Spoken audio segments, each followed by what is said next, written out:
It's the Bird Emergency. I'm Grant Williams. I am a bird nerd, but special guest, special bird today, all the way from Springfield, Illinois. Hello, Jarod Hitchings.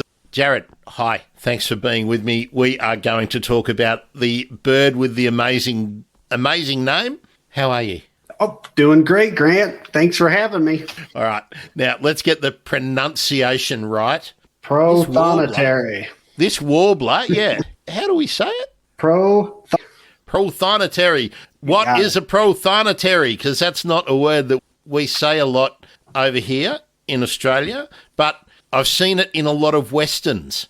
So tell me what a prothonotary is. Yes, it has several different connotations. One is clerk in the Byzantine Empire, the Roman Catholic Church, and then this followed to the different settlers that came into Louisiana of Cajun or Creole descent, and they named their local officials prothonotaries, and they would do a lot of the booking of files and clerk court papers and different things along that order. They did a lot of notary work. That's what it means. First notary, proto-notary, prothonotary. And they're probably the first of the real major bribe takers in America. To a T. Well, the ones that were in the church wore yellow robes, and so the bird's yellow, the robes are yellow, hence the name prothonotary. The official keeping records at the Catholic Church. What could possibly go wrong?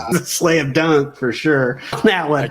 But you know what I love? The bird. Come on. Right. Oh, absolutely. I enjoy some of the local names that are for this bird. Like in Illinois, it's known as the river warbler or the willow warbler. And in Missouri, my favorite, it's called the swamp candle. I enjoy that one. And then the French translation turns out to be orange warbler. And then, but the one that most people hear, golden swamp warbler. Golden swamp warbler. Yeah, absolutely. Actually, who was it? I think it was Neil Hamilton, who I've got, and who is our ghost bird expert, the night parrot expert. Now, Neil's episode is coming up. It hasn't been released yet, but I think Neil said that was his preferred name for the bird. And I'm generally on board with the whole bird names for bird movement. But please don't lose. I agree. I mean, it's how did the bird get the name? That's what puzzles me. Is it because of the churchly, the religious garb that the wore, the colour? Is that? Yeah, that's the gist. But then, like you said, that the French settlers in Louisiana and those areas started calling their local notaries. You had to have, your bill of sales notarized or tax statements notarized, and they just called them, and then it stuck. And I'm like you, I like it. Some of these bird names like this, like bobolink is another one I like, but prothonotary, these are gold. I just love it. You can't come up with a better bird name than that. And it's not like it's called, Nixon's warbler or anything offensive like that. I don't think I'd be on board with Mrs. Trump's warbler or anything like that. And I better put my disclaimer out. All views I say tonight are mine alone. I'm sorry. I keep forgetting that you're in America, and if I'm not careful, you'll get bloody mown down on your walk to the shops. You go, that guy said Mrs. Trump's warbler. That's all I need. Yeah, you about got me fired up when you mentioned you were talking about windmills or wind turbines. That's a whole other subject. We'll talk about the warbler tonight. Actually, hey, look, let's do a crossover. The swamp candle is a migratory bird, and that's one of the reasons I wanted to talk to you, Jarod, because we're coming up to World Migratory Bird Day, which happens, oddly enough, twice a year, because the birds have to nick off, and then they have to bloody well come back. So for sure. So there's an up and a down and a left and a right and a back and a front when it comes to migratory birds. Where do these little fellas go, and are there any wind farms on the way that they have to look out for? Yeah, if they're coming north from, if I tell you what, if that wind farm comes in around Lake Erie, that's going to be a major problem. if they're coming up from Canada through the Great Lakes down. That would be a major problem. Okay, now let's talk about, let's set it up. The bird's about this big, right? He's about 5 inches, 6 inches. Thanks for doing that. I was going to put everything in centimeters and grams. Well, for our Australian and New Zealand and UK audience, I helpfully held my hands up to the microphone, so they know how big I'm talking about. I'm talking about the size of an old world magpie or a pipit, or a little smaller than here in Australia, probably a noisy miner. That kind of size. Yeah, it is blackbird. Are they bigger than blackbirds? No. Okay. They're. This will be easy for your UK and Australian audience. 14 centimeters and then 14 grams. So 14 centimeters long and 14 grams in weight. So they're the largest of our New World wood warblers. Sorry, Jarod, because I'm tired. We're going to go to the ridiculous a little bit. So the would be in the red corner, and it would be a fair fight up against the starling. Yeah, a little. Yeah, that's smaller than a starling. Yeah. Okay. Yeah. Pugnacious little fellas. They might have a bit of a go. So they're smaller than an old world blackbird, a European blackbird. They're probably, I'm probably thinking noisy miner size here in Australia, maybe a little bit smaller. But they go from, when I say they go, their migration journey. How far north will you find a warbler? As far north as Ontario, Canada. Okay, now that's about as north as it gets. Is Ontario? Is that in Alberta? No, it's more. Okay, let me think here. So we have Illinois and Wisconsin, and then Michigan, then Ontario. Yeah. Okay, so across the Great Lakes. Yes, correct. Okay. So we're talking the second quarter across the US and Canada from the East Coast. Absolutely. They're mostly primarily east of the Mississippi River. Okay. And then they go all the way down. There are 3 primary states where they stay for breeding. 50% of all the breeding pairs are found in 3 states: Louisiana, Mississippi, and South Carolina. So you have to think the southeast of the United States is where the bulk of the population goes. Where I am in Illinois, we're on the northern tier of their breeding range. Are they a fairly homogeneous looking bird across that population? Or do we have some are more yellow or more greeny brown or more white? That's a good question. They looked at the sexes. That's a real good question. The older mature males, some of them have a more orange tint to the yellow. So you would notice that on a real mature male, he might have almost an orange hue to the yellow look. And then the females look duller. And you're correct. There's white underneath that you'll notice underneath the tail. But yes, overall, I would say for the most part, uniformly, you'll see it. Once you see them, you know what it is. It's like you said, that swamp candle, that flash of light. That's what you know when you saw them. And they have blue wings too, or blue to gray. And the females' wings look a little grayer than what the males look. Well, when we get round to publishing, I'll try and get some good pictures. That sells it. But there's been a lot of hoo-ha. Like you asked me, hey, did you contact me because of the pictures of the birds in Central Park? And the answer to that was no, but I've really enjoyed seeing them. But there's been a lot of pictures of making its way onto Twitter. Even the dog here is excited, as you can probably hear that. The Prothonotary Warbler, everyone's getting excited. Are they a common bird to see within the range? Or, why the fuss, apart from the fact that they're really good eye candy? I can understand why people want to take photos of them, but are they a bird to get excited about in your neck of the woods? Oh, yeah, for sure.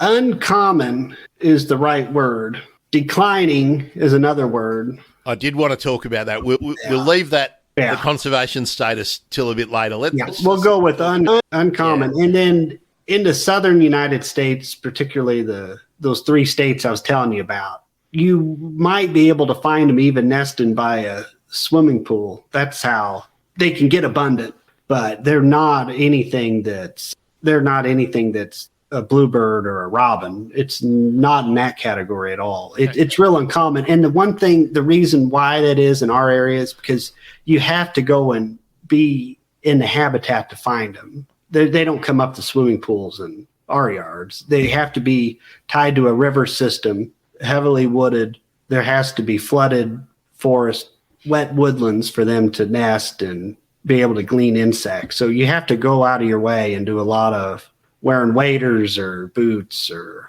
you really have to search for them. That's why this New York City, the Central Park, that's a deal when they show up in an fairly urban setting. Okay, but to time date us, we're talking in just after Easter so the second half of April in 2022, just in case someone's listening to us on Mars in 180 years' time.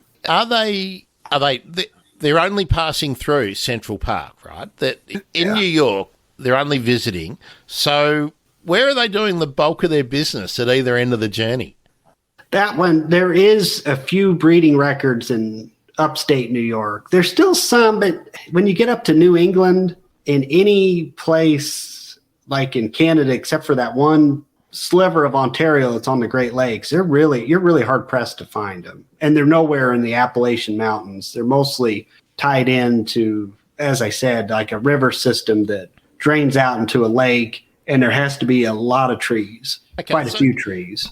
So the bird in Central Park that has been being seen in the last couple of weeks, it's heading north at the moment? I'm wondering if it is. I'm trying to remember where those records are, where you see them in upstate New York, but they do breed up there. So there's got to be a spot. I'd have to look on that one, but there are, I'll tell you this, there are records of them there. But they're on the move, as we say. They're either going somewhere to breed or they've finished breeding and they're heading somewhere. So that bird in Central Park is not a resident of Central Park.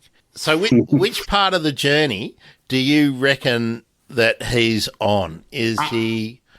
I think he is fueling up and getting ready to settle somewhere. So that'll be interesting. I'm curious. After we get off, I'll have to do some research on this. Well, what do you think of this there? Can you see that? Oh, yeah. I think that's a fair statement. Yes, I think that's true. Okay. But this is what gets me about him. I'm used to seeing him sticking around and in this real territorial state where we could get into behavior of what let's do that. And for the listening audience, I just put up a comment from Katie Anderson on Facebook where she said it might be an overshoot. Kind of might be, but as we were just saying, that you can find them as far north as on Ontario, and so let's just set the limits of the distribution. How far south will people find them on the journey, do you think? In the United States, it'd be Florida. But if you really want to go all the way down... we're not being nationalists here, mate. Yeah, Colombia. That's where most of them go. I think these geolocators, they've been placing on a few. They found that about, I believe, it was 89% turned up in Colombia, in those mangroves down there. Okay. So they're a forested swamp bird on North America, if they're to breed, but their wintering sites in Colombia, mostly mangroves, or will they be found in other habitats as well? Yeah, they say that I've been doing a little research on this on the elevation, because when they're on their way back, they'll get out of that mangrove state, and they say there's flocks of you could see them flock of 1,000 of them together. That's just foreign to me. I would love, that's on my bucket list to go and see this, just to see this winter behavior, because this is not the kind of bird I see. Okay. Now, the pictures that you see when people post on Twitter, it's usually a breeding plumage male. Is that right? Okay. So tell me about Mrs. What does she get around in? What's her Saturday best? And I don't think it's that extreme at all. Her wings are a little less blue, a little more duller, a little grayish blue, and a little more white under the tail. But she looks, let's say it's more subtle. Yeah, that's a word. And is there a really noticeable breeding and non-breeding plumage? I've never noticed it too striking a difference, but it is my goal this year to try to find one to see one when it's molting and in that different plumage before it goes back. Because my sightings go from where I'm at in central Illinois, I can see them from about May 8th all the way through about July 16th. And then all of a sudden they just disappear. Their behavior changes.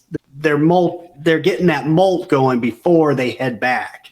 And they get real secretive, and they're not broadcasting that call. They're not out defending the territory anymore. They're wrapping up the rearing of the young and settling down before they head back to Columbia. It's a real difference. It's just amazing how the phenology of how they change. Jarod, people around the world will probably not know how Australia just doesn't have seasons. We say we do. We say we do, but we don't, right? Right. The very fact that you can nominate a date where migratory birds will turn up or nick off, it is amazing. Mate, May 8th, I have to look at my calendar and go, May. Yeah, what happens in May? Not Easter. Not Easter, but it's not yet really cold. We just don't have that kind of variation in the extreme, and also the regularity of the changes that you have in America. And it means that we don't appreciate the scope of the migration that you have with not just seabirds and whatnot, but just your normal land birds that are hanging around your gardens. You only get them for a period of, in some cases, only a period of weeks to appreciate them, a matter of months. Give listeners, especially our sort of temperate and tropical listeners from Australia, and I'm guessing that large parts of Southeast Asia have their land birds that are like this, where they're just around and you see them all the time. How much do you wait for these migrants to come back, to arrive again? Are you getting excited when you know they're on their way? Oh, for sure. Now, I don't know, how popular is eBird in Australia? Do you guys mostly use bird data? I'm not really big on the apps. What tends to happen is that we'll be using them for particular surveys. Some people will be a bird data one, but BirdLife run garden bird surveys, and then we have our sort of annual survey, and I think most of that goes into bird data. But eBird's the big daddy on the block, isn't it? Oh, for sure. And that's what I've been looking at, this Birdcast, where they have the radar with the migrants, and they're expecting about 3,000 birds to fly over our county, and they even had a list on what birds we should be on the lookout for. It's nice. I must admit, I get it. Look, the only time I ever wish I was in America is when I see this stuff popping up on Twitter and I see these amazing visuals. And aren't we lucky now that all this great citizen science data is now being able to be represented in a way that's really easy for us to interpret for ourselves? Oh, absolutely. Yeah. That's how I got involved. I think you can tell that I am not a zoologist, not a biologist, not an ornithologist. I am an enthusiastic bird booster because of what the technology has let us do here by tracking this data and the life list with all the sightings. How would I remember May 8th if it wasn't for the eBird reminded me that it was May 8th was the earliest I've ever seen one. I just love that you've got that date fixed in. Where I live, Jarod, is outer suburban, nothing special, relatively recent housing developments, and by relatively recent I mean maybe the last 30 years. But I notice the bird movements that we get here, and they're mostly altitudinal, the ones that I notice. I'm not saying that there aren't others, but I notice our birds, the currawongs, who are corvids, related to our Australian magpie and the crows. Currawongs are essentially big black birds with some white markings and yellow eyes. But they flock, and they have a very unusual call. But we only get them in my area in winter, when winter sets in and they have come down from the mountains. And here in Australia, we call them mountains. In the US, you would call them hills. I'm in Illinois. There's no mountains or hills. So.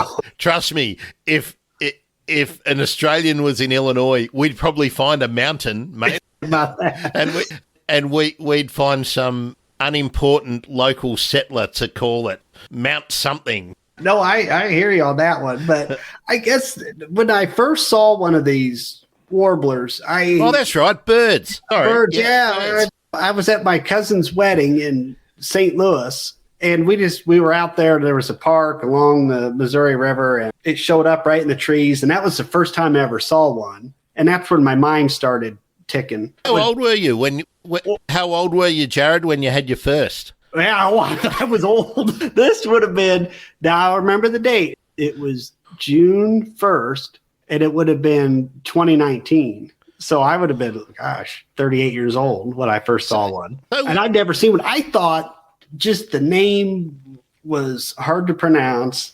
It just looked so tropical. I just kept thinking, well, I'd have to go to the Florida Everglades or some bayou to find a bird like this. I had no idea they were so close to home. No clue. I truly didn't. Were you a bird nerd before that?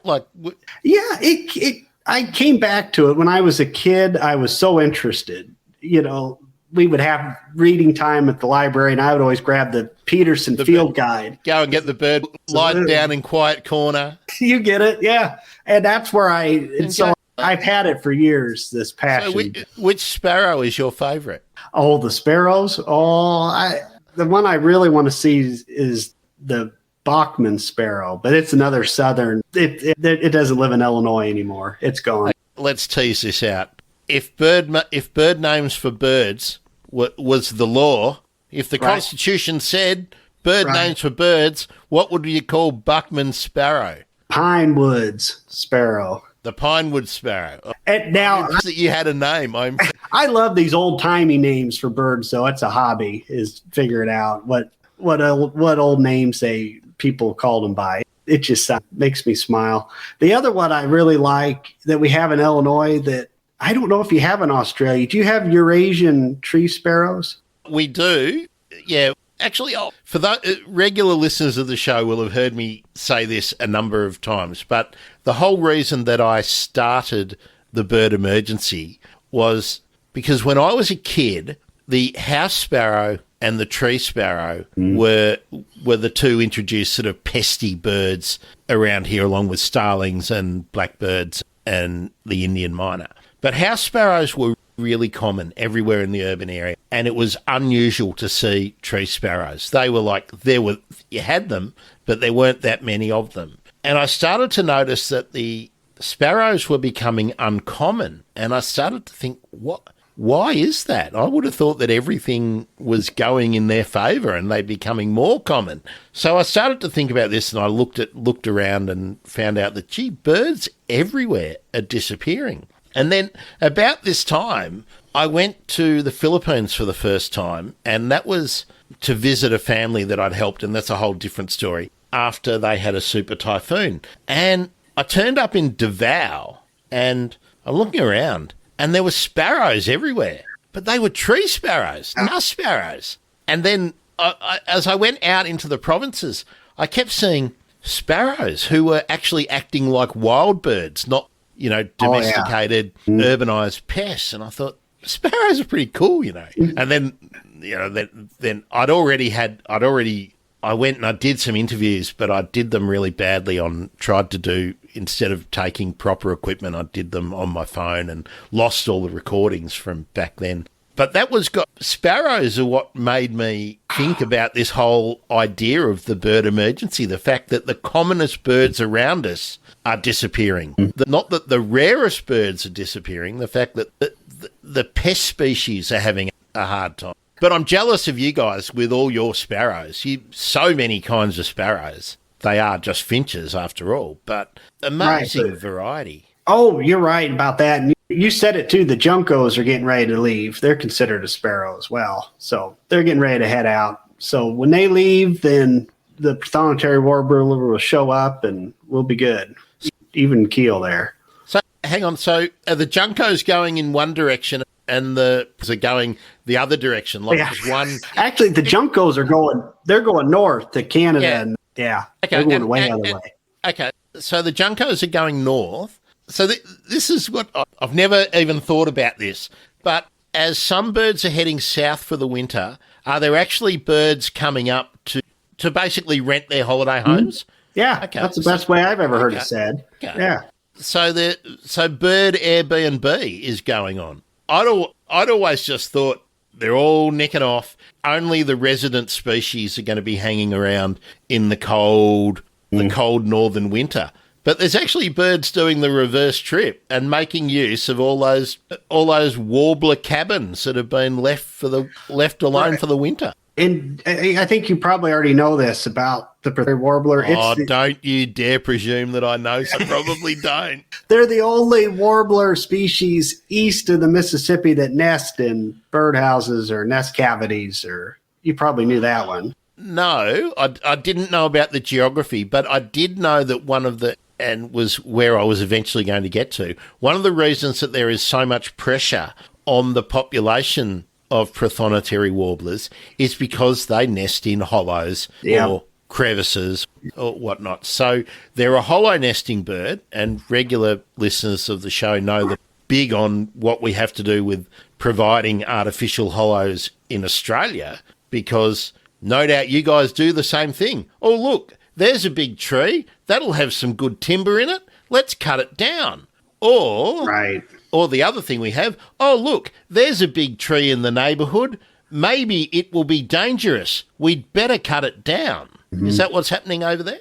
Oh, yeah. I think there's getting to be a little more awareness on this issue, and that's why it's important to work with your local governments, your park districts. And I'm going to take us back a little bit, but when Dutch elm disease was a thing and all those trees were dying, these park districts, I'm not blaming park districts, but a lot of people wanted these dead trees cleared out. And I think that's when you started seeing the decline in the numbers of the prairie warbler. It coincided with this need to remove dead trees. And is that the ice cream truck? Or? We're hitting the top of the hour. Oh, no, I thought it was Mr. Whippy. Yeah, I should have turned the volume down on that one. My bad. No, well, but there was a need to, like you said, remove dead trees, clear them out, and then the population started to decline. And that's why the nickname willow warbler is associated with this bird, partly because willows grow in these wet areas where these birds tend to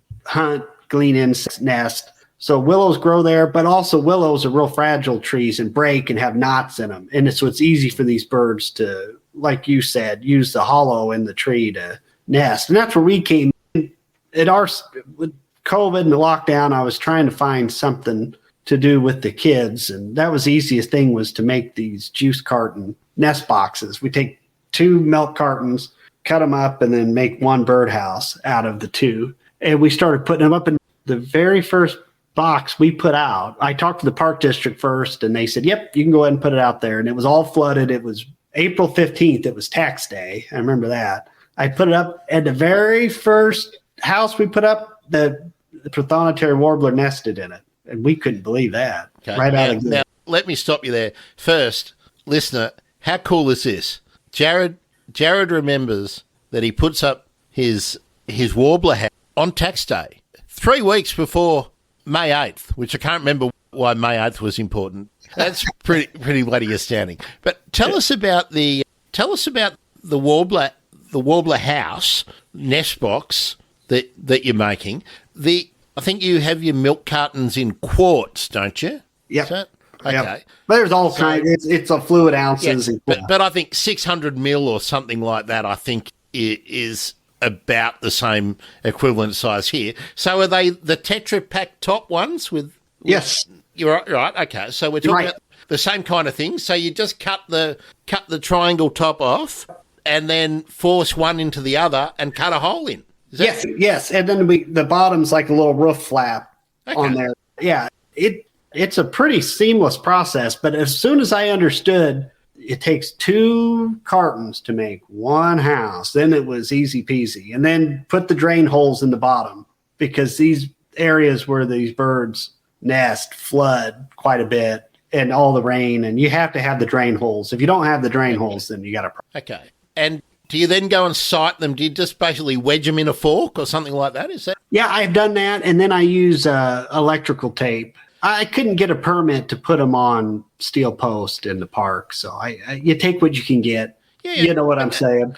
But folks, I'm all about just doing something, just do something. So I'm assuming that it's not only Prothonotary Warblers who would like to find a house like this. Opportunities that don't exist. So to make a difference, it's as easy as getting 2 milk cartons or fruit juice cartons. I assume that you put fruit juice in them as well in the States. Yep, that's right. Okay. Cut the top off, each one, force one into the other, put some drain holes in the bottom, assign a top and a bottom, and then cut a hole in so the bird can get in.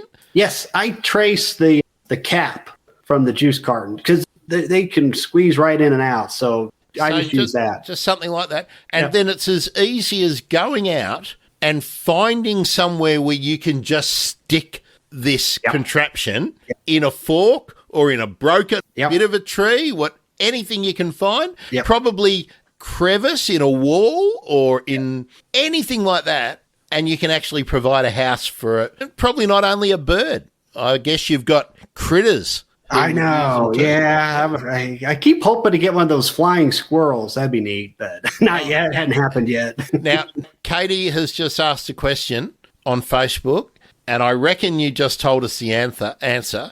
What diameter hole do...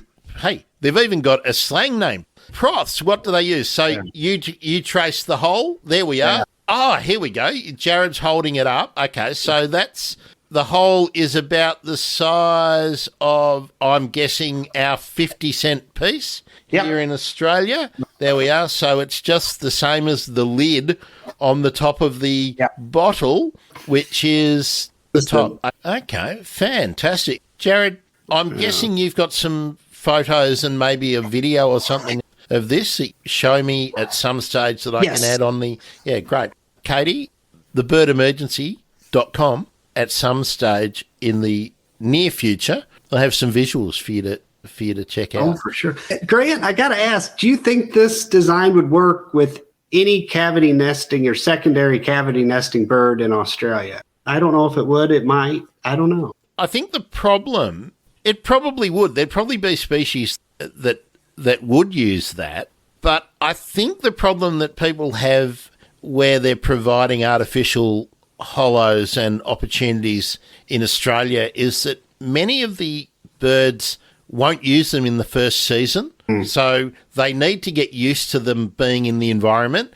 But the birds that will use them are our invasive pest species like the starling and the myna and whatnot. Now, these would be too small for them, but I'm pretty sure that the sparrows would have a crack. Right. I did have a Eurasian tree sparrow nest in one. That was the only bird that size. You're right. That can happen. That did happen one time. Now, I should know this, being a member of Bird Nerd Official. Eurasian tree sparrows, are they introduced or are they have they established themselves naturally in the States? That's a story. There was in 1870, some German immigrants brought them over and released them in St. Louis. And it took forever. We're talking 1870 to just in the last couple years, they made it to my parents' house south of Springfield, Illinois. So, I mean, it's been a slow progression. And do you have the house sparrow as well? Or is the house sparrow.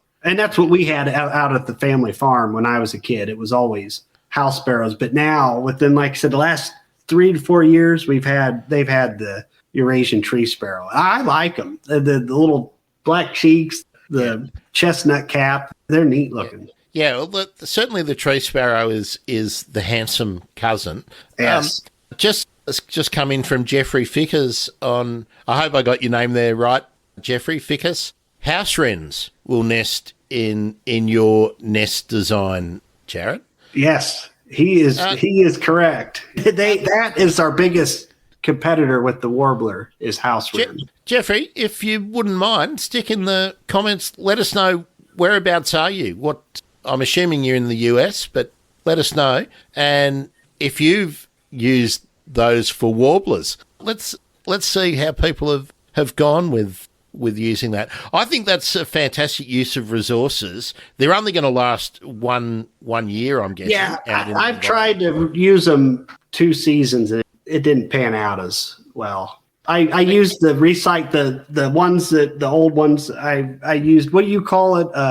Suboptimal habitat. Is that what you say? Hey, I don't say that. Scientists say things like that. I'd probably say something like, I kind of set you up on that one. You know me too. All right, let's talk about the Proth. Jeffrey's in Illinois as well, so there we go. Now, I'm getting into Katie's slang here. Proths. When they're nesting, I've got a couple of questions. Are they fiercely territorial around where they decide to nest? Are they monogamous? And what's an average clutch size, do you think, Jarod? I'm not asking you to bet the farm on this, but what have you observed? Yeah, highly territorial. I watched, this was the most interesting behavior I saw was the female using the nest carton. She was gathering material. She was grabbing moss mostly and taking it to the carton while 2 males were darting and displaying and trying to scare the other one off. And she was completely ignoring both of them. I thought that was, she just kept building her nest. And I had the 2 males. So there was 3 at the same time and the 2 males were just going at it. And she just acted like nothing was. So I'm sure one of them left and then one stayed. They're highly territorial. A male Prothonotary Warbler will defend a size about an acre and a half in our area. Okay. And down south, where there's more of them, it's about half an acre they'll defend. Okay, so for those of us in Australia, let's see whether our housing blocks are about the same. Is that about 4? That would be you and 3 neighbours? Yeah, I think that's fair. Yeah, that's about right. Pretty similar in terms of the standard block. Mm-hmm. No, well, nowadays, that would have been 4 families when I was a kid. Nowadays, it's probably 16 families in our medium density urban revolution that we're all to live in. So, based on that observation that you just gave us about the males defending a territory, but the female is selecting the nest box site. So that makes me wonder, is she actually the resident female in the territory, and that these 2 fellas think it's their territory, and that then she's going to choose one of them? She's already got the territory? Oh, I think you're exactly right. And it's important because whichever male she winds up with will help feed the nestlings once they hatch. So both, even though she's the one building the nest and doing the incubation, he sticks around defending that territory, and then he'll feed the young ones once they hatch. Both of them will feed, and then he'll feed her on the nest. I can't resist. I've got to have a cultural American dig. You know what happens to the other? What's that? He then identifies as an incel and joins QAnon. I think he moves to Ontario because that's what they're saying in Canada, that all the 37% of the male Prothonotary warblers there can't find a mate. So I think they just they keep going and then they can't find anything. Just keep heading north. He moves to Canada and buys all of Jordan Peterson's books. Yeah, that was pretty good. And what was the other question you asked? I don't know. I'm on a roll. Dear listener, if you're offended by that, fuck off. Yeah. I have to edit that now. I can't leave that on in the podcast. I'll take that one off. But you asked about clutch size. Birds. So second year females typically lay 4 eggs. Yeah. And all the nests I've checked, all of them had 4 eggs in it. I've never seen more than 4 eggs. And how about full hatchings? Yeah, we've had at least 3 last year. Okay. And fledging? Do half of them to 50% make it to fledging, do you think? Yes. Yes. They're really hard to check, though, because what happens is those riverbanks flood and getting out there. I've had a heck of a time trying to observe. But there was a female feeding two last August.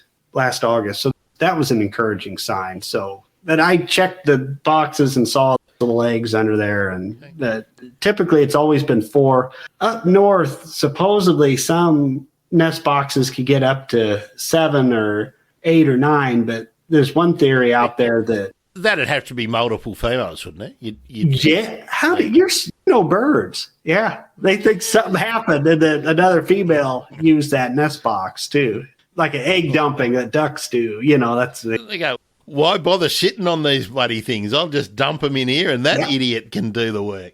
That's the sound theory. Yeah. How about cuckoos? Oh yeah, see, we have brown-headed cowbirds. I forget that cowbirds are parasitic. I always forget that. That's a problem. In Illinois, the rate is about 25% of all nests will have a cowbird egg in them. Okay, and cowbirds typical, like true cuckoos, do they evict the rest of the chicks? That can happen. Yeah, definitely. That's another reason I got interested in this and how I came up with the carton design. The Illinois Natural History Survey has been doing this carton trail boxes in the southern part of the state for the last 30 years.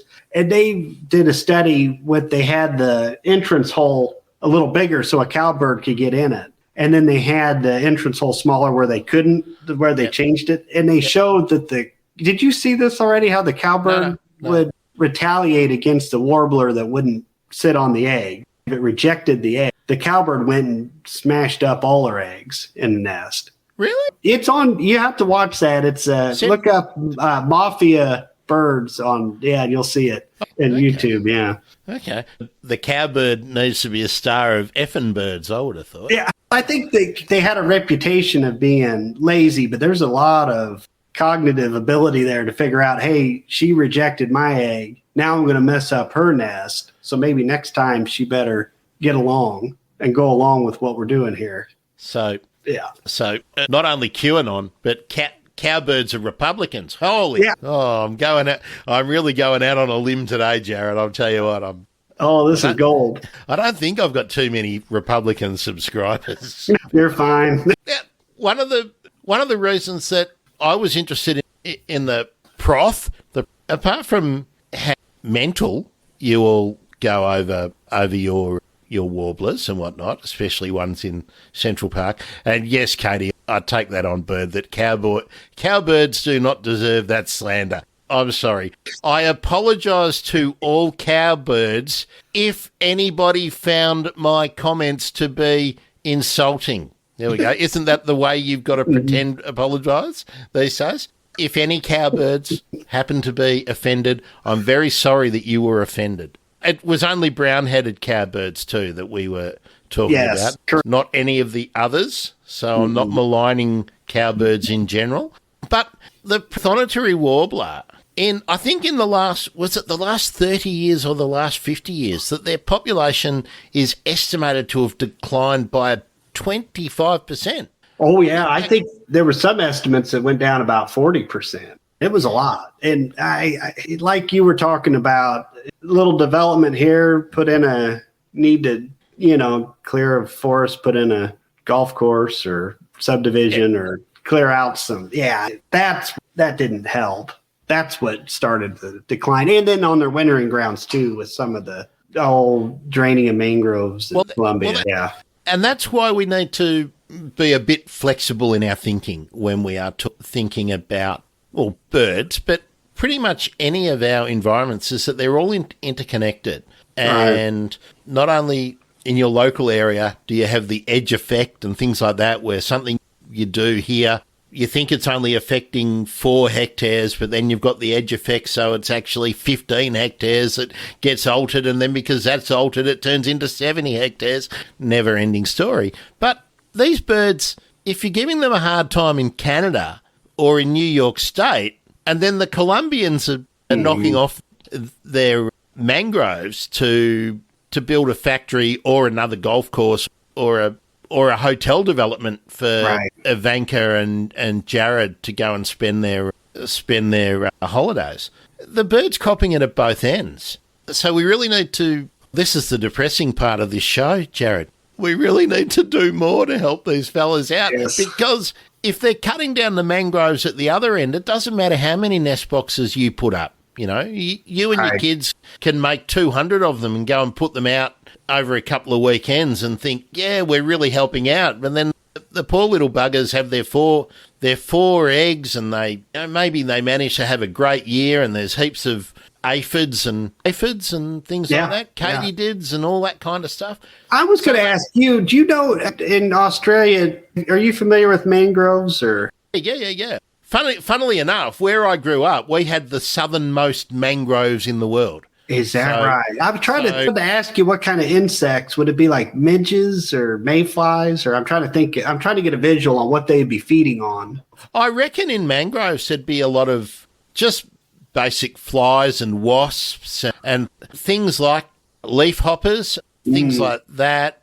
I don't know if we've all got the same kind of common names, but I imagine they eat things like thrips and whatnot too. They're very small, but I imagine that they just... Yeah, I got a good visual now, because that's what I was wondering. Because one of these days, like I said, I'd love to take this full circle and go to Colombia just to see it once, but that's down the road. I'll probably go to Australia before I go to Colombia. So Colombia, Costa Rica. You know, Jarod, I'm trying to design my life.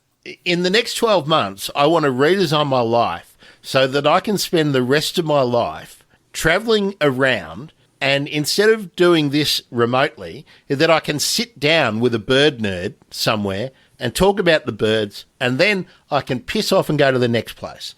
And that it doesn't matter if I never come back to this desk again, that every day I just go somewhere and talk to a bird nerd. That's simple needs, you know. I can't think of... Well, put me on that list. I'll pick you up from the airport. That'd be fun.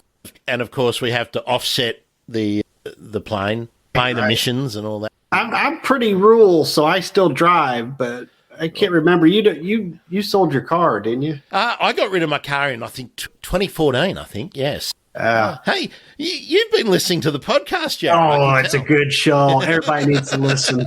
Yeah, I'm a pretty extreme example of what people can do, and I didn't set out for that.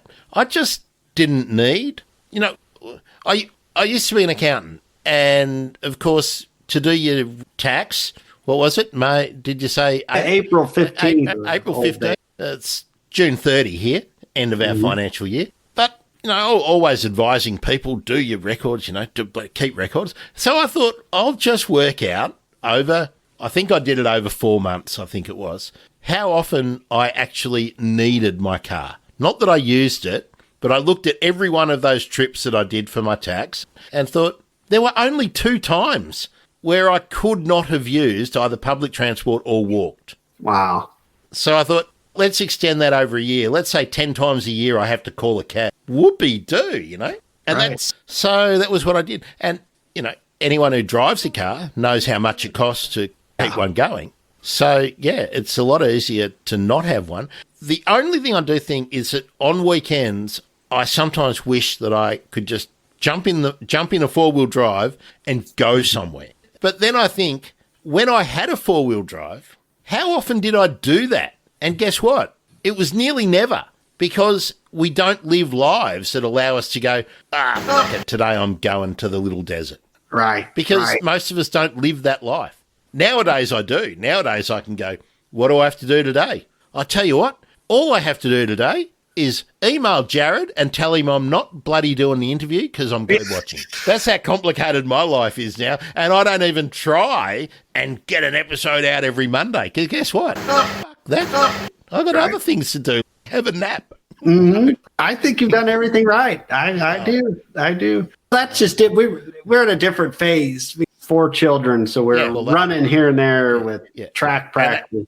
And that's why I'm never preaching to anyone else that my life needs to be your life. Because guess what? I don't have kids, and I'm not against them. Sometimes it just doesn't happen, that you just don't end up with that person and whatnot. And I'm also not divorced. So, you know, again, judging anyone else, anything like that. People have different lives, and you have to live the life that you have. I just don't want anyone to be a bloody environmental vandal at the same time. So you can make some choices that are less harmful. None of us in modern society lives a life where we aren't being harmful. You know, we just need to be a little bit less harmful. And I want the Prothonotary Warbler to still be there when, thanks, Katie, she said I need to go to Lake Erie in May. Yeah, let's hope that there's some... Katie, are there loons on Lake Erie? Because I want to see a loon. I want to hear a loon. I want to hear that you hear on all the Netflix, you know, spooky... No, that's the one thing I've heard. She's right. If you go anywhere in the United States, it's Northwest Ohio in May by Lake Erie. And there's 35 different warbler species that travel through here regularly. You can catch most of them that week. Jarod, I was going to ask about, and of course, loons are migrating through right now. Thanks, Katie, for telling me that. And I'm about to drop a loons episode on the... I spoke to Kristen Bianchini about loons, so I've got a loon episode coming. But warblers, you said the 35 species coming through your neck of the woods, Illinois, Jarod. Yeah. But how many of the warblers can someone, if they were having a massive birdwatching trip through the States, how many warblers have you got? Oh, like 50, 100? Oh, I'd say, you mean on one trip? Oh, no. But if you get your bird book, grab your Sibleys. Oh, I had Sibley. Man, you've listened to the show. You know what questions come up at the end. Yes. But 35 regularly occur, warblers. Let's see here. In Illinois or in the States? Illinois. I'm trying to give you an example. Oh, there's all the sparrows. You like the sparrows, though, better than the warblers, don't you? Oh, look, I'm not birdist. I don't. Yeah, that gives you, there's a lot. There's a lot. That is a lot. I'd say on a good list, you could get 20 during a good week in migration in May. You could get, I'd say you could see 20, but a lot of them stay way up in the canopy, and you have to have your binoculars. I use, 10 buys. How would you like me to give you a very birdist Australian geographical bird nerd joke? Oh, I love that. Ooh, you've got nearly as many warblers as we've got in the grass parrot genus in Australia, let alone how many parrots we've got, fella. A lot of parrots. A lot. What binoculars do you use? I got to ask that. I have a very old Pentax 10 by 50s with a dodgy eye. I'm actually in the market for a new one. Katie, I love Katie already now. 52 regularly occurring species in the US, plus some specialty species in the Southwest. I think specialty means vagrant. Would that be right? Mm-hmm. I like how Katie is referring to warblers as if it was a pizza menu, a specialty species. And look, before we turn the mic on, this is a bit of a ramble today, Jarod. This is great. I mentioned to you that I've got an episode coming up with David Tan about migratory pitters in Singapore, but David's studying in that magical part of the Southwest in Arizona where heaps and heaps and heaps of different birds are passing through and living as well. It seems like that sort of Southwest and then your sort of lakes area are the real hotspots for birders. Oh, yeah, I'd agree. And he would have, in Arizona, he'd have the other cavity nesting warbler. There's only two. So we have the Prothonotary Warbler in the east. Is the other one using the cactus? Is that? Yeah, you're right. The Lucy's warbler. And the nest boxes they build are like a weird looking open triangle shelf thing. They'll use that or a cactus. Yeah, you're right. And are they using the cactus after the woodpecker has done the work and pissed off? Is that right? Yep, that's it. Okay, there we are. That's my Australian vernacular for moved on. No, you are a biologist. Yeah. When you're as old as me, if you haven't learnt something by the amount of time I spend looking at nature documentaries, I'm doing something wrong. Oh, no, you're doing everything right. David Attenborough, thank you very much. Yeah. You're the Australian version of Attenborough for sure. And I like the other David Suzuki. I'm a big pal of his. And And he's the Canadian, isn't he? So he counterbalances the damage that Canada has done to the world through Jordan Peterson. You're right. I love these references. Sorry. And Justin Bieber, I'm trying to think, what would you say would be an equivalent species to what New World warblers are in Australia? Because I know in Europe and Africa you have those reed warblers and there's different kinds, and they're more brown looking. It depends on, I would look at it not so much in terms of what the birds look like, but maybe the niche that they have. And I'm thinking of maybe the Prothonotary and the wood warbler. In a way, it might be what we call the tree creepers, which kind of do what I think your nuthatches, that they up and down the trees or whatnot, but that they will nest in those crevices, and not necessarily a complete hollow, but will make you a crevice, and that just moving up and down trees and just taking every insect that they find. There's the whole lot. But then we do have honey eaters. Despite their name, a lot of them are insectivores as much as nectar feeders, so they'll do both. But we do have warblers, and we have a whole bunch of birds like whistlers, thick heads. Some of them we even call robins. They're all very similar in terms of what they eat, but not necessarily in the way they go about it. I think that's what you're getting at with the wood warblers. Let's just talk about the east of the Mississippi, the 35. You're right. They all fill a different niche. They all act so differently. And they like you said, they show up at different times. Some stay, some keep going, some come back down. But like the black and white warbler, it climbs a tree like a creeper or a nuthead, not backwards, but it looks, it acts in that fashion. I think that's what our tree creepers and our satellas do. But they're also different sizes, so I'm guessing they got different prey as well.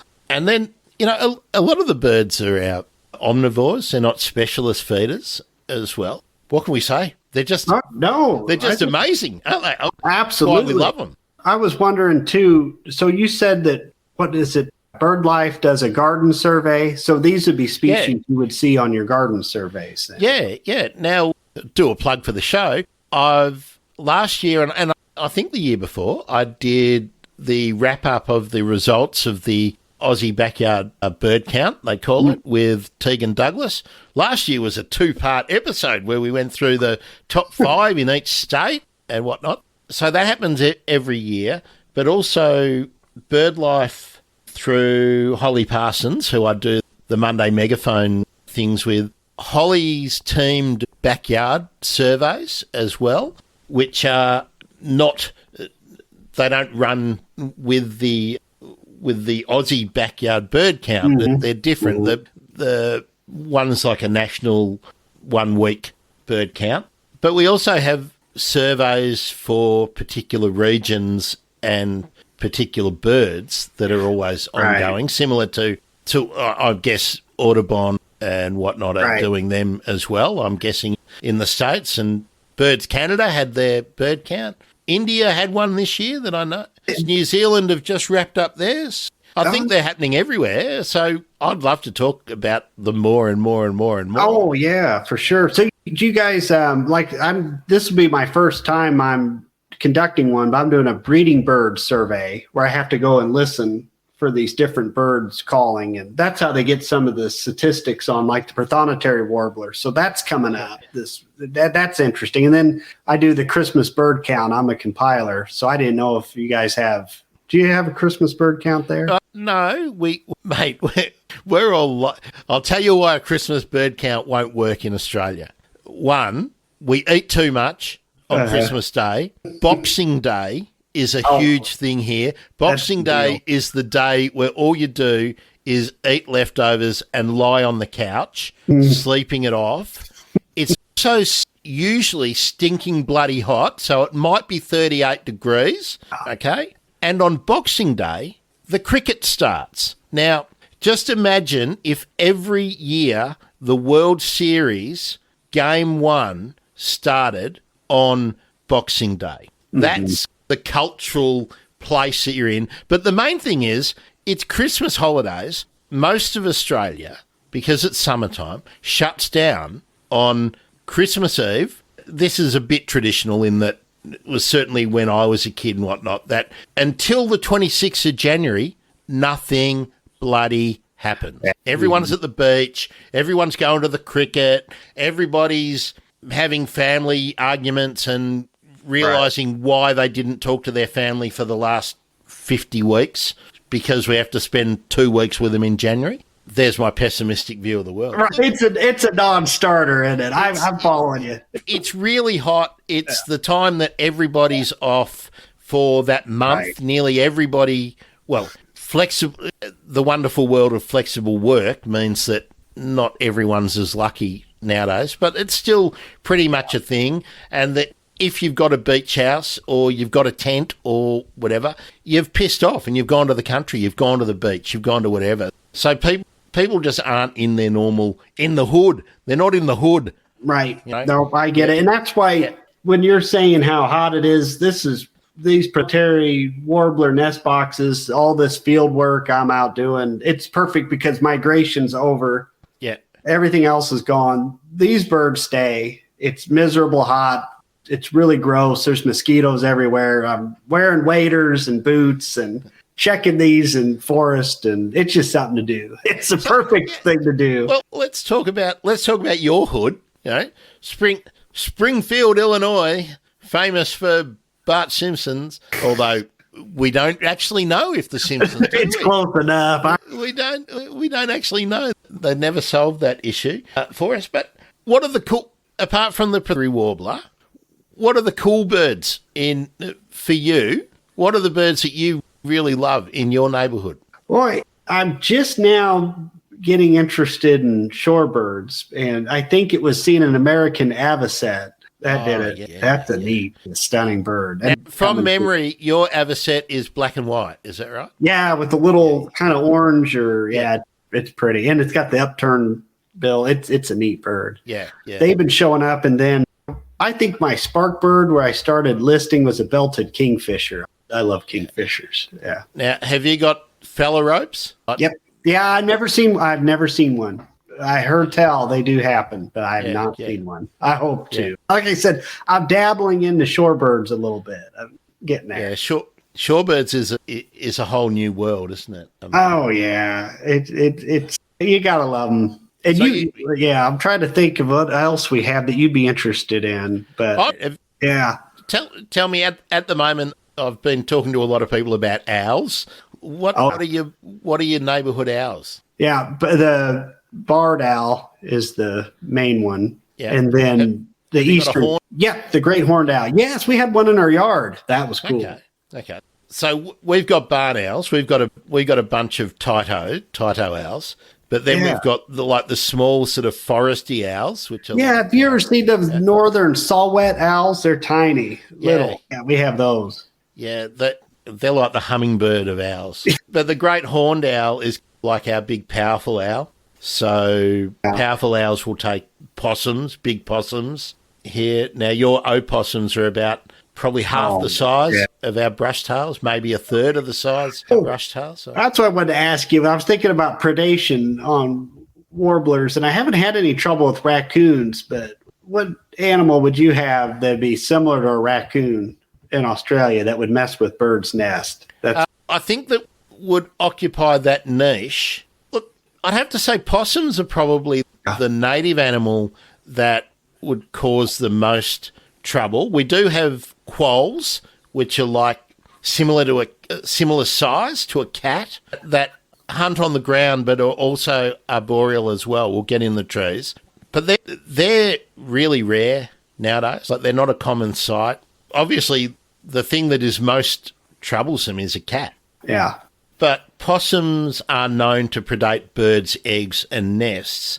But whether that is a normal behaviour or whether that's probably because we're creating other pressures other ways, I don't know. I wouldn't venture an opinion.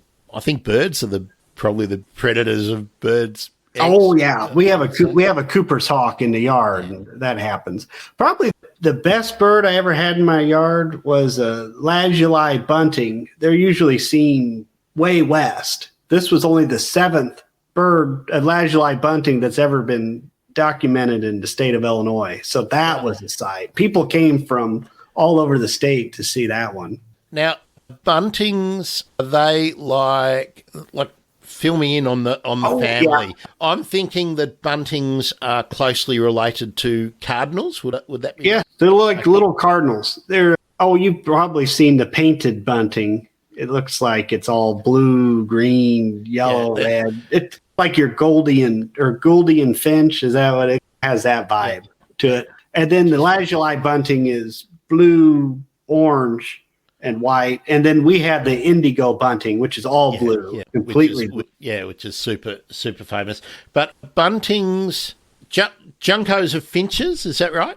Yeah, they'd be in that sparrow finch family. Okay, so where do buntings sit? Are they like thrushes? And they're closer to that family. I'm trying to think. Let me grab my sibling. No, actually, today my go-to expert is Katie Anderson on Facebook. Katie's just said we've got several unrelated birds called buntings. Some are related to cardinals, but snow buntings are like long spurs. She's right. Okay. Now, when I've seen long spurs, I've always thought that they're like pipits. That's what they remind me of. Yeah, they hang out in the fields, and our horned lark, they're all in that same... Or wagtails. You know, what you guys call wagtails. We don't call our wagtails are actually fantails over here. And you're right, though. People travel from all over to see those Smith's longspurs that come through Illinois. So that's another good bird. Yeah. I have yet to see one. One of these days, it'll happen. I'll get it. And of course, just remember, dear listener, every bird is a good bird. Oh, yeah, absolutely. You can tell I didn't get into listing until late in life. I just love watching them. You know, I just carefree, just watch them. And then now that I list, I'm like on day 1,225 on consecutive eBird daily list. So for last 1,200 plus days, I've listed birds. Jarod, I love that you did that, because one of the aims of my bird emergency questions are always to place you on the spectrum. Now, brother, you just sounded like you have opened up with your address to the meeting. How many days listing are you? 12. Man, that is something to be celebrated. I have never had a guest who has been able to tell me that they have been filling in their list for however many days. So, fella, you are now at the extreme end of the spectrum. You just never know what's out there. You got to list it. You got to put it down. It's like, oh, wow. Red-winged blackbird, saw it. Jarod, have you heard about Bird a Minute? No. Okay. I will give you the link off air, but something tells me that you would enjoy your daily walk and you could be a serious competitor in Bird a Minute, I think. Now I'm interested. I'm intrigued. Competitive twitching is not necessarily part of your maintaining a list, but it is competitive. You will find the Bird a Minute on the YouTube page. I don't think I've published in the podcast feed, but it is certainly on the YouTube page, the interview about Bird a Minute.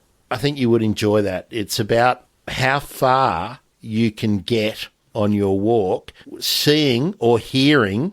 You can only progress if you hear or see a new bird, and you must hear or see a new one within a minute to progress. Got it. So you see how far you can get and how many species you can rack up in that distance. But if you don't see or hear a new one in a minute, that's the end. So how far you can go. Now, in my area, the best I've done is 22 species getting around on my normal block. That's pretty good. But I don't reckon I could get any more if I went another 10 Ks. I think that's the best I can possibly do.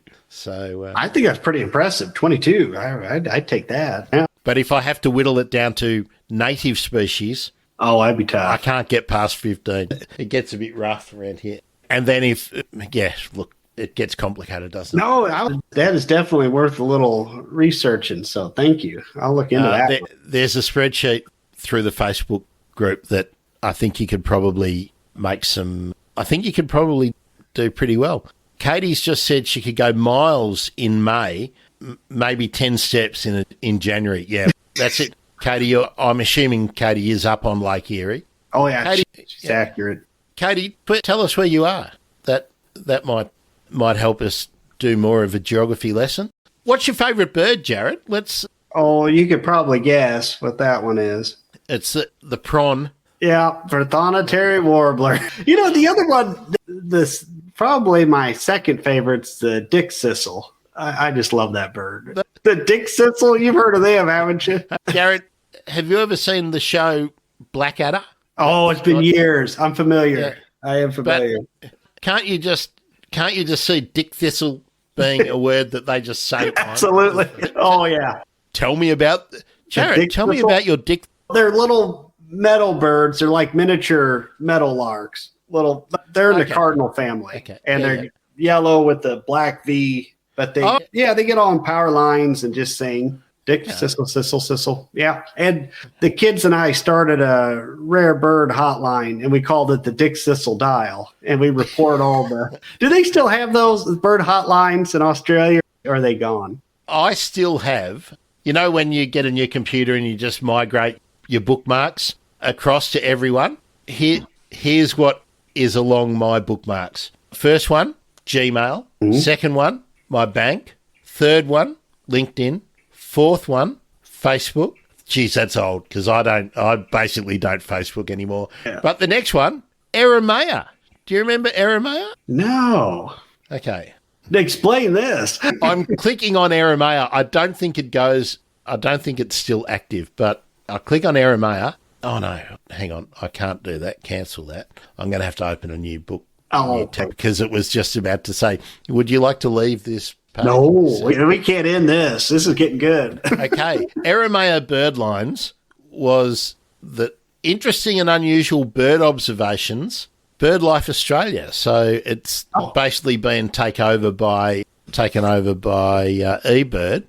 Let me just see. I'm going to click on BirdLife Victoria, and I think someone's still going here. Sunday the 17th, that would have been this month. So people are still using it. April 2022, Sunday the 17th. Simon Starr, who does run bird tours and whatnot. Hello, Simon, if you're listening. Double-barred finch in the Terek National Park. Swift parrots in Beaumaris. That was Dooley. That was Sean Dooley, who is Twitchathon on Twitter, but also BirdLife Australia luminary. Red-quested button quail. Yeah, so it's still going. So, but I think maybe Eremaya has been just squeezed into eBird. So there we go. So yes, I used to check that out every day and get all excited. But then I thought, instead of just looking at what other people are doing, why don't I just talk to them and interview them and that's better and get all the good feelings about the birds. So been very casual today, Jarod. I haven't even followed my script. But tell me, we know about your bucket list location because you told us about Colombia. What's your bucket list bird? Oh, that's a tough one. There's several. We're going out to Colorado, and I really want to see a black-headed grosbeak, so hopefully I'll get that. But I'm trying to think of something really exotic. It doesn't have to be exotic. God, that's another one. That black-headed grosbeak could be pretty cool. Yeah, that's the one that I really want to see that. So we're going out there this summer. Hopefully we'll check that off the list. How different do you think birding would be in Colorado compared to your home patch? Oh, there are mountains there. Quite a bit different. Proper mountains. Proper mountains. This is a real mountains. Yeah. I've never been. I was wondering about like I said, we really love travel, and we're trying to visit all 102 counties in the state of Illinois. And we're at 92 now, so we have 10 counties left. And then we hope to visit all 50 states. And I almost have her talked in to visit in all 7 continents. That trip to Antarctica is a hard sell. But never know. Oh, yeah.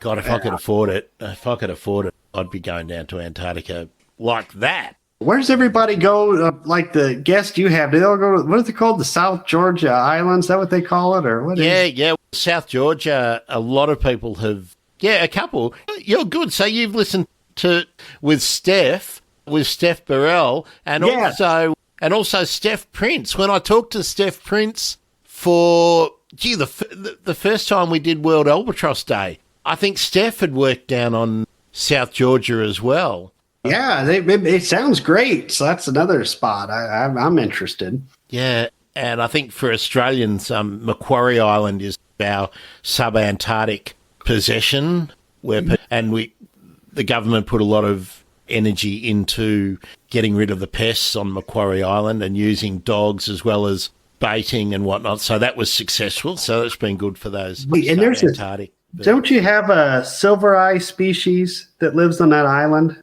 I don't think there's a silver eye on Macquarie, but I think we've got silver eye in terms of the white eye. That's what I'm trying to say. I mean, we call it the silver eye, but the global terminology is more white eye. There's white eyes on Lord Howe and whatnot, but I don't think there's one on New Zealand. Have got a white eye. I think. Let me just check. I've only seen them when we went to Kauai in the Hawaiian Islands. We saw a white. That was pretty impressive.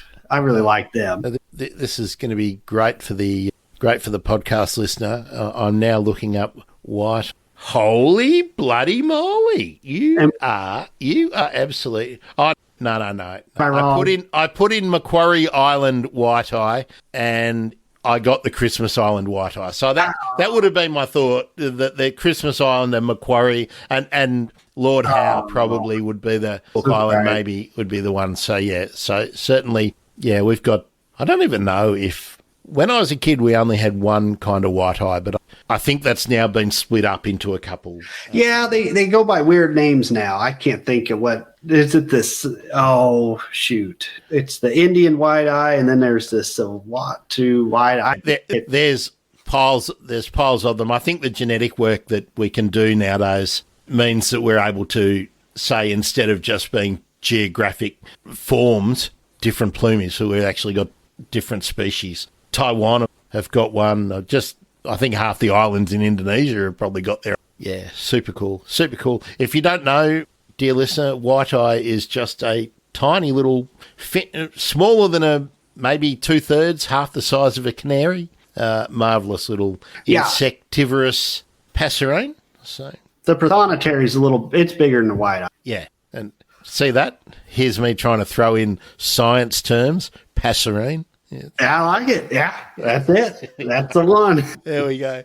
Geez, Jarod, I think we'll have to do this again. Maybe I'm going to do a bit of homework about the migratory birds. And how about I thought about doing a bit of an extravaganza on World Migratory Day. Why don't you join me on World Migratory Migratory Bird Day, which I think is May 8th. I'm going to confirm that, because my calendar knowledge is not as good as yours, because I only know Christmas Day, Boxing Day, and then June 30th and New Year's Day. And that's not a hard one to remember. World Migratory Bird Day doesn't come up as 2022. Maybe is it May 14th or is it May 8th? Which one is it? It's May 14th. It's 2 times a year. I know. There's one in October, too, in there. Saturday, the 14th of May. There we go. That's 2022. So I'll put that on my list. I'll put your name there. And let's see who we can rustle. Maybe we can have a here we go. Yes. Katie again on the shores of Lake Erie in northwest Pennsylvania. Katie's chipped in with it, coincides with the biggest week this year. So that Katie might be busy. I was going to say we need to get her on this panel. I will reach out again to Terry. I know Terry he does a whole lot of other consulting work and whatnot, and he was busy last year. Hopefully he'll be busy for I think it was the September one last year. Hopefully he'll be all right. Okay. Katie, Lifer Pie. Katie's just put in sorry, podcast listeners, for me referring to the comments again. Lifer Pie. Katie, put something in the comments for me so that I can quickly work out what the hell Lifer Pie is. I'm guessing it's nothing like pumpkin or American pie. God help us. I think this episode is going to be a best of. I love it. Yeah. Maybe you know what I do with my rambling episodes. I just call them bonus episodes. Oh, I think it's great. I think it's a bit entertaining. I've had a ball. I've been impressed with how many people we've had just chipping in, which is what I really like. Absolutely. Probably. So we've done your destination, we've done your bucket list bird. I already know that your best bird is the Prothonotary Warbler, which we are supposedly talking about in this episode. Katie has just said any celebration food you have when you see a live bird. Oh, and Katie, I hope you mean that born in Northwest Ohio means that's where you were born, not where the concept of the life of pi was born. But you can never assume anything these days, so best to clarify that. Okay, so celebration food you have when you see a live bird. I feel like that is a whole other episode. It's not anything that I have even devoted ever a nanosecond of thought about ever before. Oh, but I think we should. But hey, it's like pumpkin pie. Pumpkin pie is not a thing here, but you guys would die for it, I think. Oh, absolutely. It's good. Yep. I actually baked one. It turned out great. One time, one and done. I did one good one, and that was it. Even apple pies and apricot pies are a bit mental. Yeah. Pies are things that you put meat and gravy in with sauce, tomato sauce. And actually, while I'm on this rant, we used to have tomato sauce here, but now you can only buy bloody tomato ketchup. Thanks for nothing, Heinz, corporate bully boys. We quite like sauce. You know what we used to call a pie and sauce before it became pie and ketchup? Pie and dead horse, mate. A rhyming slang. I'll have a pie and dead horse, buddy. Actually, we never used to say buddy. It was always mate. Mate. So, yeah, that's right. bloody buddy. Where did that come from? And do you still call... I can't even say Jesus because I'll get killed over there too. Do you still call British people palms or no? Pommy bastards. I always appreciated that one. And that's who, on a really busy Boxing Day, that's who we're playing in the cricket here. It's us against the Poms. Every 4 years at the MCG. Have you heard about the MCG? No. It's like any one of your football stadiums or baseball fields, only 50 million times better. I believe it. Actually, huge too. I think our footy fields. Dear listener, if you'd like to kick out of the episode now, feel free. Jarod and I will just rap a little bit about cultural things. 100,000 is, I think it's 101,000 was the nominal size of our seating capacity of the MCG. How big are your stadiums? Oh, not that. Isn't it 50,000? That's right. Yeah. That's right. Loser stadiums. Yeah. I got that from a president of yours. What kind of a shithole country would only have half a stadium, right? My God, I've got some editing to do on this one. Sorry, Katie. Sorry, Katie, if I've offended you. I don't know. It always amazes me, like, you guys are like the biggest bloody country in the world. So I don't expect you to actually give about anything else. But, hey, India and Australia have got fucking huge stadiums, right? Oh, yeah. So stop talking about Wanky Park, whatever Wanky Park. And, hey, how many countries are in your bloody World Series? All right. How many? Two. And I think the Japanese and the Koreans wouldn't mind being in, and maybe Cuba. So there would be 5. Right. In the second division of countries playing cricket, I think there's 10. That's only in the second division. Oh, yeah. No, I believe. I never went when I went to Wales. I never went to a cricket match. I always wish I would have. We went to rugby and soccer. What cricket isn't really Welsh. There is a team. There is a county team in Wales. I think it's only one. I think Glamorgan. Wales. See, Wales was conquered and invaded and subjugated by the English for hundreds of years. Wales fought against the English like the Scots for so long, Here we go. Katie's college football stadium holds 100,000. So that's a proper stadium. That's good. Yeah, I didn't know. You could tell I just don't follow sport. Football. And yeah. That's good to know, though, that there is proper stadiums, things other than football. You know, Bon Jovi could play there, Katie, and fill it out. I always laugh at, we're going to do stadium tours. Yeah, 30,000? That's a picnic. So, Grant, I hope you put out a milk carton birdhouse and see if a budgie moves in. That'd be wonderful. But that's a whole nother thing. Do please send me something, a video or something, if you making one or anything of that, and some pictures, and I'll whack them up. I might make that my plan before. Let's get this episode out quickly and edit it and all the stupid bits. Actually, no, I'm not even going to promise. I believe it. Yeah. That's going to translate well on the podcast. This could be amazing. Did you see on Twitter that someone got very upset when I said something about a cat the other day? No. What are your thoughts on that? Do you want to talk about that?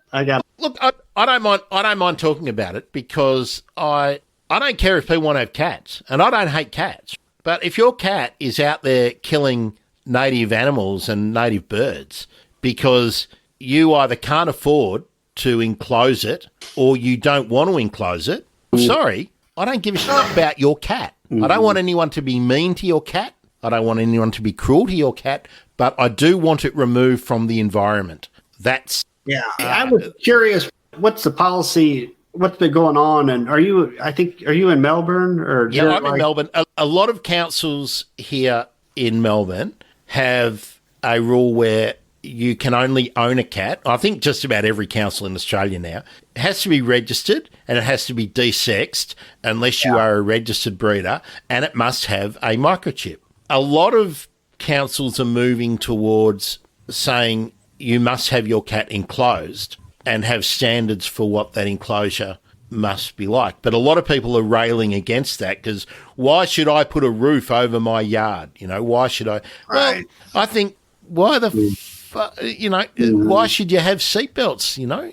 Now, this person got really upset because I put a joke in. I was talking to one of the guys on Twitter who watches the Powerful Owls in Brisbane, sees them regularly and updates about them. And I asked him, he was talking about what they've been eating, and I asked, and it was a serious question, had he seen them taking any cats? Because it's actually something I've talked about to other owl people about. Mm-hmm. And he said, no, I haven't, but the tone of the answer was because nobody would be irresponsible enough to have their cats out at night.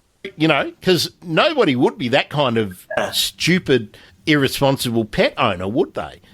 And then I repeated something that my uncle used to say to me, and my uncle was a really, really, really serious conservationist in the 1960s, started a couple of public community bodies that turned into very significant conservation organisations. Oh, wow. That's a whole nother show there. We need to talk about.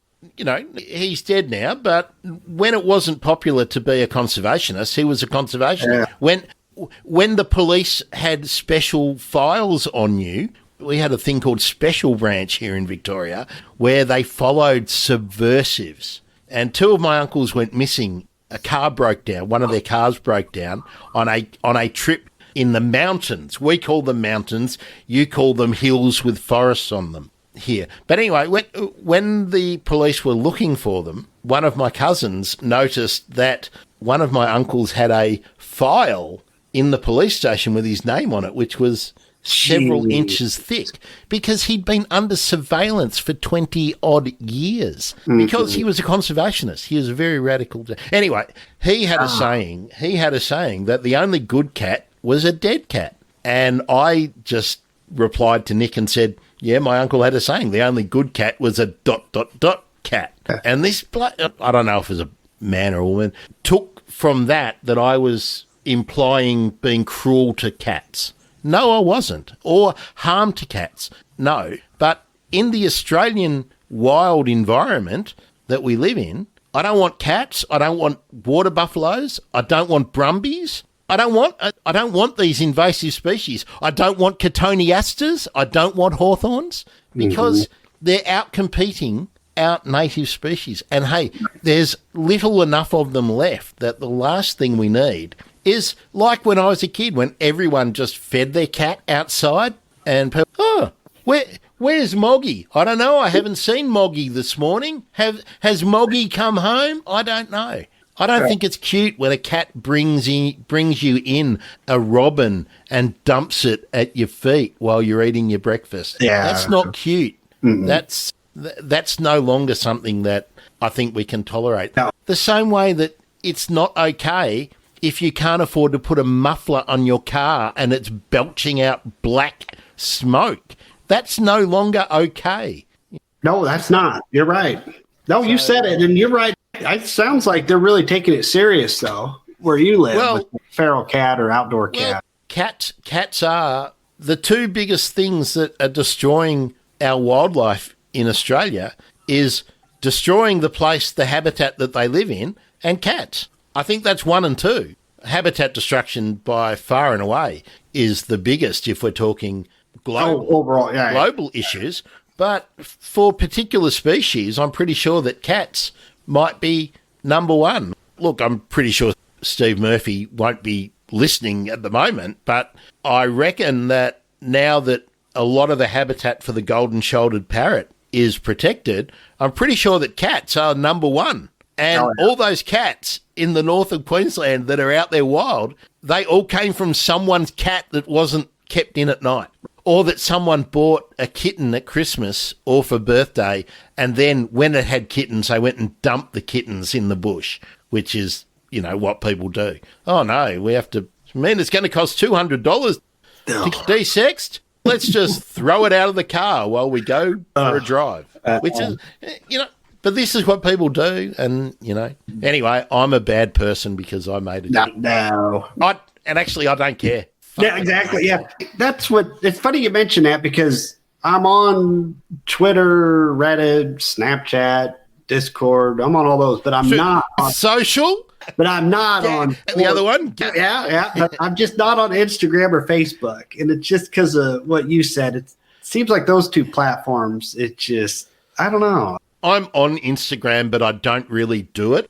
I keep wanting to put the time into it because I know that if I want to get the penetration of bird conservation out there, Instagram is really somewhere you need to be. But I'm too busy talking to you and people like you or editing or whatever than I am to be fringing around with images to look pretty and worry about which hashtags I need to use. But I would like to be able to afford to have an assistant who did all that stuff so that the message got out more. I don't know, maybe if my plan to just be a bird nerd nomad around the world, if I can actually do that. And hey, if you're listening and you want to buy me a coffee to go for that, to go into that, that's what my trivia too, which I've been really slack. But we're in an election campaign coming up now. We've got another month of insane rubbish going on where everyone's going to be sick of it. So I'm going to run the Bird Nerd Trivia for a couple of times a week right through the election campaign so people can... Oh, that's a good idea. People do something else. But yeah, hopefully that the Bird Nerd Trivia where I ask people to, I think it's $4 or $5, I think is the minimum that I can ask people to do. You can win a T-shirt. Current design for the T-shirt, eat, sleep, twitch, repeat. Just text. What the shirt say? I haven't got my prototype yet, but it's just black like this one, and then just in plain type, eat, sleep, twitch, and then in brackets, repeat. You got me interested. I might have to try this, but the kids in our Dick Sissel Dial report, they put a bird trivia question in there to try to get people to call, but we get about maybe 1 or 2 calls a week, and we update it every week. When I do the proper rounds, the full show is about 2 hours, but I'm going to do shorter ones, which is about an hour. And then I pull questions rather than... One thing I found out, when I was interested in bird trivia, I went to bird trivia, and there's all these sites, but everyone's just ripped off everyone else's questions. I just made up all my own. And to give true fans an advantage is I try and pull questions out of the episode. But God, who's got time to go back and listen to their bloody 70 episodes of, but I try and go from memory so that if you're a true fan of the podcast, you're going to be a chance to win. To win, wouldn't I? Yeah. And I can afford to give away T-shirts, but what I would like, in a perfect world, I'd have a sponsor, Zeiss or Swarovski or something would give me some binoculars to give away or... Right. That's the binoculars I bought. It was the brand Hawk with the E at the end. Have you heard of them? Yeah. I like them. Yeah. I haven't seen them over here, but I'm shopping around for new binoculars. I'm wondering whether to go the small ones, which kind of annoy me. They've never felt felt comfortable on my face, but I don't want heavy ones because if I'm going to be schlepping around the world with just a backpack, I don't want anything heavy. So, because to do podcasting, I'm going to have one just of podcasting gear. Right. So I was going to say, what microphone are you using? This one is the ATR 2100, which I got, I don't know, I think it cost me about $60. And my other microphone, I lent to somebody who wanted to start a podcast, and I've never seen it, as so often happens. That could happen. Here's Katie. You're my go-to, Katie. You're going to have to tell me, email me, grant@thebirdemergency.com about getting in touch with you and talking to you because you obviously know something. Compacts aren't great in low light either.